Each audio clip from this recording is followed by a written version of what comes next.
Прехранбените производи од земјава како главен адут за подобрување на трговската соработка со нордиските држави. Кондиторските производи на прво место, а од зеленчукот зелката.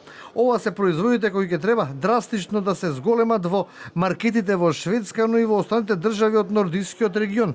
Денеска во Скопје се одржа средба помеѓу македонски и шведски бизнисмени каде се дебатираше на тема како македонските производи да се најдат на тие простори. Неопходно е разбирање на стандардите, очекувањата и деловната култура. Цел не е само да споделуваме информации, туку да изградиме мостови помеѓу нашите деловни заедници.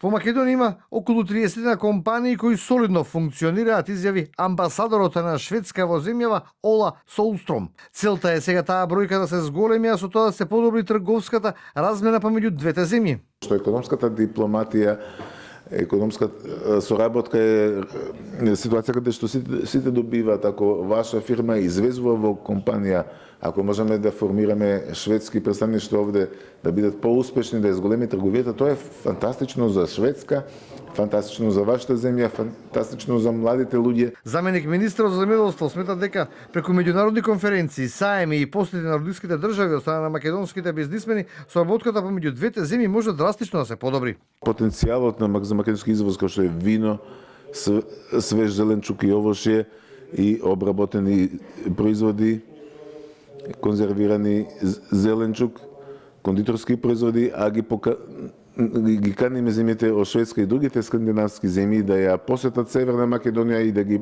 ја представат понудата на нивните фирми. Лани Шведска според вредноста на трговската размена со Македонија била позиционирана на 19-то место. Со Данска и Норвешка трговијата е нешто послаба, но со услови и можности кои ветуваат подобра иднина. Месото и рибата пак се производите кои најчесто се во увозот на земјава од нордиските држави.